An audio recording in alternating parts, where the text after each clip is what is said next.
ഈ നാർസിസ്റ്റുകൾ എന്ന് പറയുന്നത് വളരെ സ്ട്രോങ് ആയിട്ടുള്ള വ്യക്തികളാണെന്നാണോ നിങ്ങളുടെ വിചാരം? എന്നാൽ നിങ്ങൾക്ക് തെറ്റി. ഒരു ഉള്ളു പൊള്ളയായിട്ടുള്ള വ്യക്തികളാണ്. കാരണം അവർക്ക് പ്രത്യേകിച്ചൊരു ഐഡൻറ്റിറ്റി ഉണ്ടാകത്തില്ല. അവരുടെ ഉള്ളിൻ്റെ ഉള്ളിൽ ഭയങ്കരമായിട്ടുള്ള ഒരു ഇൻസെക്യൂരിറ്റി ഉണ്ടാവും, ഒരു ഇൻകംപ്ലീറ്റ്നെസ് ഉണ്ടാവും. വാലിഡേഷന് വേണ്ടി സ്റ്റാർവ് ചെയ്യുന്ന വ്യക്തികളായിരിക്കും. അട്രാക്ഷന് വേണ്ടിയിട്ട് കൊതിച്ചുകൊണ്ടിരിക്കുന്ന വ്യക്തികളായിരിക്കും. അപ്പോൾ അതിനു വേണ്ടിയിട്ട് ഈ പറയുന്ന വ്യക്തികൾ നമ്മുടെ മുമ്പിൽ പെർഫോമൻസ് കാഴ്ചവെക്കാൻ തുടങ്ങും. അവർ നിങ്ങളെ കണ്ടുപിടിക്കുന്ന ടൈമിംഗ് എന്ന് പറയുന്നത് വളരെ കൃത്യമായിരിക്കും. അവർ നിങ്ങളോട് കാണിക്കുന്ന ശ്രദ്ധ എന്ന് പറയുന്നത് വളരെ കാൽക്കുലേറ്റഡ് ആയിരിക്കും. അവർ നിങ്ങളോട് പറയുന്ന വാക്കുകൾ വളരെ കൃത്യമായിരിക്കും, അതായത് പ്ലാൻഡ് ആയിരിക്കും. അവർ കാണിക്കുന്ന ഓരോ പ്രവൃത്തികളും വളരെ റിലവൻ്റ് ആയിരിക്കും. കാരണം അവർ നിങ്ങളെ പഠിക്കുന്നത് ഒരു ബുക്ക് പോലെയാണ്. ഈ പറയുന്ന പഠിക്കലിന് പറയുന്ന പേരാണ് മിററിങ് എന്ന് പറയും. ഈ മിററിങ് എന്ന് പറയുന്നത് പലപ്പോഴും നമ്മുടെ അഭിരുചികൾ, നമ്മുടെ ഹോബീസ്, നമ്മുടെ സിനിമകൾ, പാട്ടുകൾ, ഈ പറയുന്ന കാര്യങ്ങളെല്ലാം നിങ്ങളുടെ മുമ്പിൽ മിറർ ചെയ്ത് കാണിക്കും. കാരണം ഈ മിറർ ചെയ്യാൻ വേണ്ടിയിട്ടാണ് ഇവർ നിങ്ങളെ ഇത്രമാത്രം ഡീപ്പായിട്ട് മനസ്സിലാക്കിയത്. അങ്ങനെ ഒരു വ്യക്തി നമ്മളെ ഇങ്ങനെ ഇത്രമാത്രം കറക്റ്റായിട്ട് മനസ്സിലാക്കുമ്പോൾ നിങ്ങൾക്ക് പെട്ടെന്ന് തോന്നും, ഞാൻ ഇത്ര നാളും ആഗ്രഹിച്ചിരുന്നൊരു വ്യക്തിയാണല്ലോ എൻ്റെ മുമ്പിൽ വന്നിരിക്കുന്നത്. ഇത്രമാത്രം എന്നെ മനസ്സിലാക്കിയ ഒരു വ്യക്തിയും ഈ ലോകത്തുണ്ടായിട്ടില്ല എന്നുള്ള രീതിയിലേക്ക് നിങ്ങൾ വരും. അതായത് അവർ നിങ്ങളെ കാലിബ്രേറ്റ് ചെയ്യുകയാണ്, അവരുടെ കാന്തിക വലയത്തിലേക്ക് അട്രാക്റ്റ് ചെയ്യും. അതായത് പലപ്പോഴും നിങ്ങൾ ചിന്തിക്കുന്നത് എന്താണെന്ന് വെച്ചാൽ, നിങ്ങളുടെ വേവ് ലെങ്ത്തും അവരുടെ വേവ് ലെങ്ത്തും ഒരുപോലെയാണ്. ഞാൻ ഇത്ര നാളും കാത്തിരുന്നൊരു വ്യക്തിയാണ് എൻ്റെ മുമ്പിൽ വന്നത് എന്നുള്ള ഒരു തോന്നൽ നിങ്ങളിലേക്ക് എത്തും. നിങ്ങളെയും അവരെയും വെച്ച് നിങ്ങൾ കമ്പയർ ചെയ്ത് നിങ്ങൾ ഒരുപോലെയുള്ള രണ്ട് വ്യക്തികളാണ് എന്നുള്ള ഒരു കൺക്ലൂഷനിലേക്ക് നിങ്ങൾ എത്തിപ്പെടുകയാണ്. ഇതാണ് ഈ പറയുന്ന ഫസ്റ്റ് സ്റ്റേജ് എന്ന് പറയുന്നത്. അടുത്ത സ്റ്റേജ് എന്ന് പറയുന്നതാണ് ലവ് ബോംബിംഗ് എന്ന് പറയുന്നത്. ഈ ലവ് ബോംബിംഗ് എന്ന് പറയുന്നത് വളരെ ഇൻറ്റൻസ് ആയിട്ടുള്ള, വളരെ തീവ്രമായിട്ടുള്ള ഒരു അടുപ്പമായിരിക്കും അയാൾ കാണിക്കാൻ പോകുന്നത്. കാരണം നിങ്ങളുടെ ഡീറ്റെയിൽ, ഈവൻ ചെറു ഡീറ്റെയിൽ പോലും അവർ ശ്രദ്ധിക്കുന്നു, അതെല്ലാം ഹൈലൈറ്റ് ചെയ്യുന്നു, നിങ്ങളെ ഭയങ്കരമായിട്ട് പുകഴ്ത്തുന്നു, ഭയങ്കരമായിട്ട് സ്നേഹിക്കുന്നു, ഭയങ്കരമായിട്ടുള്ള കെയർ തരുന്നു. അപ്പോൾ പലപ്പോഴും ഒരു ഭയങ്കരമായിട്ടുള്ള സ്നേഹവും കെയറും പെട്ടെന്ന് തന്നെ ഒരു വ്യക്തിയിൽ നിന്ന് കിട്ടുമ്പോൾ ഊഷ്മളമായിട്ടുള്ള ഒരു മെൻ്റൽ സ്റ്റേജിലേക്ക് വരുന്നു. അതായത് പലപ്പോഴും നിങ്ങൾ ചിന്തിക്കുന്നത് എന്താണെന്ന് വെച്ചാൽ, നിങ്ങളുടെ വേവ് ലെങ്ത്തും അവരുടെ വേവ് ലെങ്ത്തും ഒരുപോലെയാണ്. ഞാൻ ഇത്ര നാളും കാത്തിരുന്നൊരു വ്യക്തിയാണ് എൻ്റെ മുമ്പിൽ വന്നത് എന്നുള്ള ഒരു തോന്നൽ നിങ്ങളിലേക്ക് എത്തും. ഈ പറയുന്ന സ്നേഹവും കെയറൊക്കെ എൻജോയ് ചെയ്യുന്നു എന്ന് മനസ്സിലാക്കി കഴിയുമ്പോൾ അവർ പയ്യെ പയ്യെ കുറച്ചുകൊണ്ട് വരാൻ തുടങ്ങും.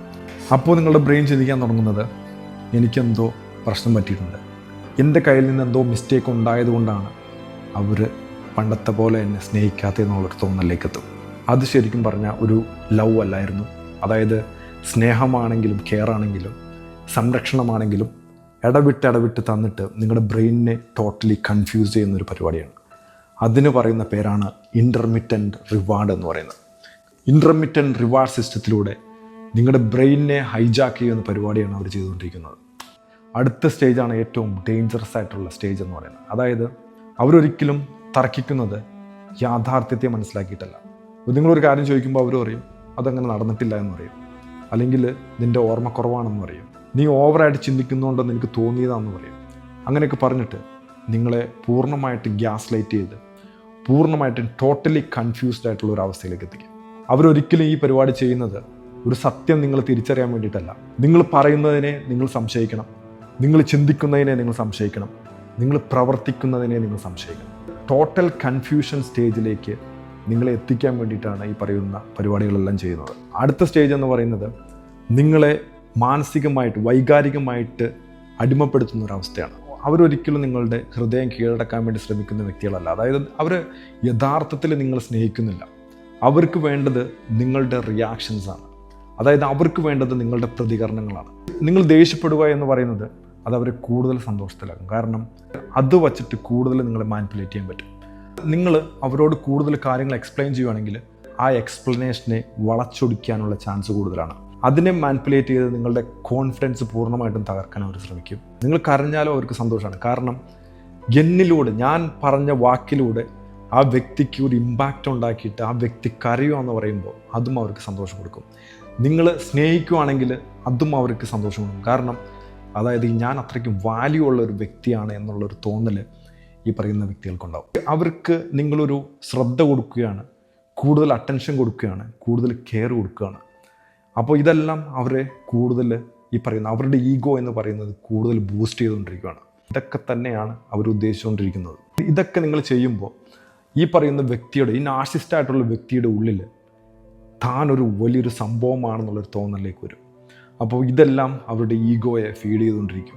നാർസിസ്റ്റിൻ്റെ കൂടെ ജീവിക്കുന്ന വിക്ടിം എന്ന് പറയുന്നത് അവർ പരമാവധി പിടിച്ചു നിൽക്കാൻ നോക്കിയിട്ട് ഒരു പോയിന്റിൽ എത്തിക്കഴിയുമ്പോൾ അവർ ഒരു സഡനായിട്ടുള്ള ഒരു പെട്ടെന്നുള്ളൊരു മാറ്റത്തിലേക്ക് വരും. കാരണം അവർ ഇമോഷണലി മെൻ്റലി പൂർണ്ണമായിട്ടും തകരുന്ന ഒരു അവസ്ഥയിലേക്ക് വരും. അതായത് അവരൊരിക്കലും ഈ പറയുന്ന നാർസിസ്റ്റായിട്ട് വഴക്കുണ്ടാക്കാൻ പോകത്തില്ല. അവരുണ്ടാക്കുന്ന കയോസിൽ അവരൊരിക്കലും ഇടപെടാൻ നിൽക്കത്തില്ല.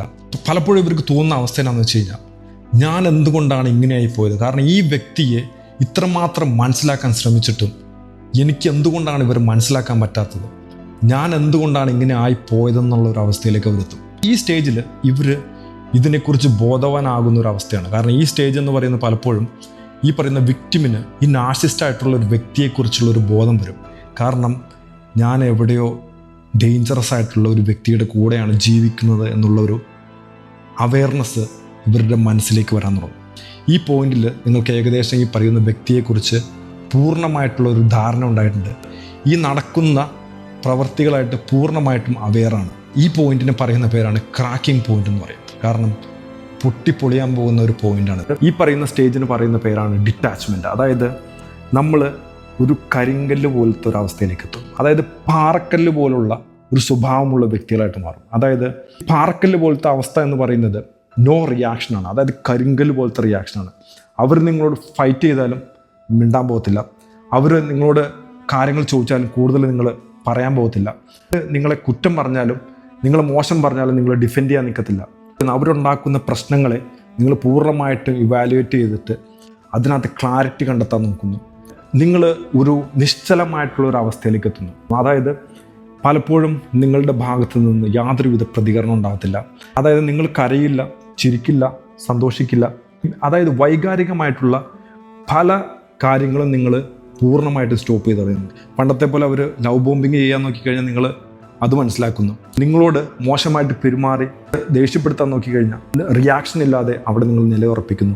അവർ വൈകാരികമായിട്ട് നിങ്ങളെ പ്രൊവോക്ക് ചെയ്യാൻ നോക്കുമ്പോൾ അതിനെല്ലാം നിങ്ങൾ സൈലൻസിലൂടെ അല്ലെങ്കിൽ വളരെ കോൾഡായിട്ടുള്ള മറുപടികളിലൂടെ ഉത്തരം കൊടുക്കുന്നു. അങ്ങനെ നിങ്ങൾ ഈ പറയുന്ന നാർസിസ്റ്റായിട്ട് കൂടുതൽ അകലം പാലിക്കുന്നു. അവരായിട്ട് യാതൊരുവിധ സഹകരണമില്ലാത്തൊരവസ്ഥയിലേക്ക് എത്തുന്നു.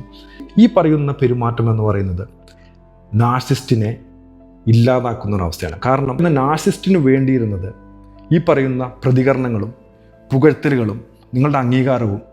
അവർ പലപ്പോഴും ആഗ്രഹിച്ചിരുന്നത് ഈ പറയുന്ന മാനിപ്പുലേഷനായിരുന്നു. അവർ സ്നേഹം കാണിക്കുമ്പോൾ നിങ്ങൾ അവരോട് കാണിക്കുന്ന സ്നേഹവും അല്ലെങ്കിൽ അവരുടെ ആവശ്യത്തിനൊത്ത് നിങ്ങൾ നിന്നു കൊടുക്കുന്ന ഒരവസ്ഥയും, അതുപോലെ തന്നെ അവർ നിങ്ങളോട് ദേഷ്യപ്പെടുമ്പോൾ നിങ്ങൾ മാനസികമായിട്ട് തകർന്നിട്ട് കരയുമ്പോഴുള്ള അവരുടെ ആ സന്തോഷവുമൊക്കെ ഈ പറയുന്ന അവസ്ഥയിൽ ഇല്ലാതായി പോകും.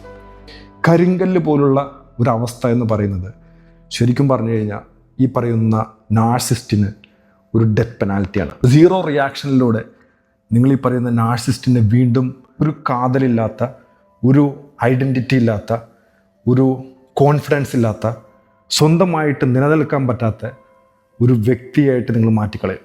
ഒരിക്കലും നാർസിസ്റ്റിനോട് ഫൈറ്റ് ചെയ്ത് ജയിക്കാമെന്ന് വിചാരിക്കരുത്. അവരെ തകർക്കണമെങ്കിൽ അവരോട് പ്രതികരിക്കാതിരിക്കുക, അവർക്ക് വേണ്ടിയുള്ള ഉത്തരങ്ങൾ കൊടുക്കാതിരിക്കുക, അവർക്ക് വേണ്ടിയുള്ള റിയാക്ഷൻസ് നിങ്ങൾ കാണിക്കാതിരിക്കുക, അവരോട് പൂർണ്ണമായിട്ടും അകലം പാലിക്കുക. അതിരുകൾ എന്ന് പറയുന്നത് ഇതൊക്കെയാണ് എന്ന് അവരെ കാണിച്ചു കൊടുക്കുക.